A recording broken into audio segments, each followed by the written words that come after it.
তো আমি এদিকে মাছ ভাজতেছিলাম, কারণ ও হচ্ছে যে হঠাৎ করে দোকান থেকে বিকেলবেলা মাছ নিয়ে আসছে। তো বলতেছিল যে বিকেলে টাটকা মাছ উঠছে, এই জন্য নিয়ে আসছে। তো আমি এখানে কাটতে বসে গেছি। আমি মাছ কিন্তু সম্ভবত কাটি নাই আমি কখনো, মানে আমি কাটতে পারি না। এজন্য ওই দোকান থেকে এটা সিলে নিয়ে আসছে। আর আমি বলতেছিলাম যে তুমি তো মাছ নিয়ে আসছো, ফুল ফেলাবো না? ওই বলতেছিল যে ফুল কেন ফেলাচ্ছ? তো হ্যাঁ, আমি এসব নিয়ে হাসাহাসি করতেছিলাম, ওও হাসাহাসি করতেছিল। তো ওই কিন্তু আমার সঙ্গে জাস্ট মজা নিচ্ছিল, আমি জানি কি না। তো আমি কিন্তু জানি, কারণ আমি অনেকবার মাছ কাটা দেখছিলাম। তো এখানে আমি মাছ কাটা শেষ করে মাছ ধুয়ে আলু কেটে আলু ধুয়ে নিয়ে এখানে রাখছি। তো আমি মরিচ পেঁপে সানিয়ে নিয়েছিলাম, কারণ এই মাছটা হাতে মেখে রান্না করব। হাতে মেখে মাছ, টাটকা মাছ খাওয়ার মজাই হচ্ছে আলাদা। তো আমি এখানে সব দিতেছি, নুন হলুদ মরিচ সানতে হয়েছে, আবার হচ্ছে পেঁয়াজ দিতে হয়েছে, তেল, সব কিছু দিয়ে ভালোভাবে মেখে নিব। তারপর মশলা অ্যাড করে দিয়েও মেখে নিছি আমি। তো আমার রান্না কিন্তু বসাই দিছি আমি। আর এদিকে একটু আপনাদের কাছে আসলাম দেখাইতে।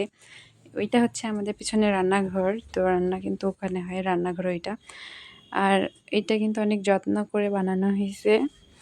আর এদিকটাতে আমার শাশুড়ি মা লাগাইছে গাছে লাউ, আবার মিষ্টি কুমড়া, আবার সিম, এখানে সব কিছু লাগানো। আর এই গাছটা হচ্ছে আমি লাগাইছি, মানে ডালিম গাছ। এটা আমার খুব পছন্দের একটি গাছ।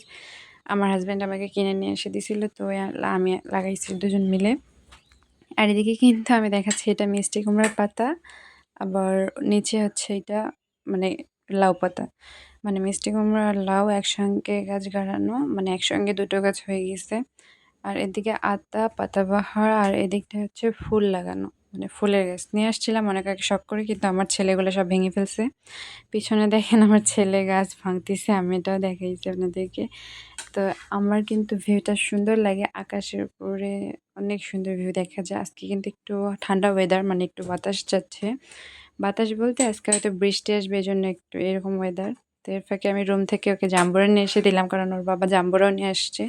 আর আমি মূলত জাম্বুরা একটু কম খাই। আর এদিকে আমার ছেলে যে গাছটা ভেঙে ফেলছে দেখেন, ওকে কিছু বললেও নয়, শোনে না। অনেক পরিমাণ দুষ্ট হয়ে গেছে আর জেদি হয়ে। আর এদিকে একটা বেলুন পেয়েছিল, ওইটা নিয়ে ফু দিচ্ছিল। তো ভালো থাকবেন সবাই, আল্লাহ হাফেজ।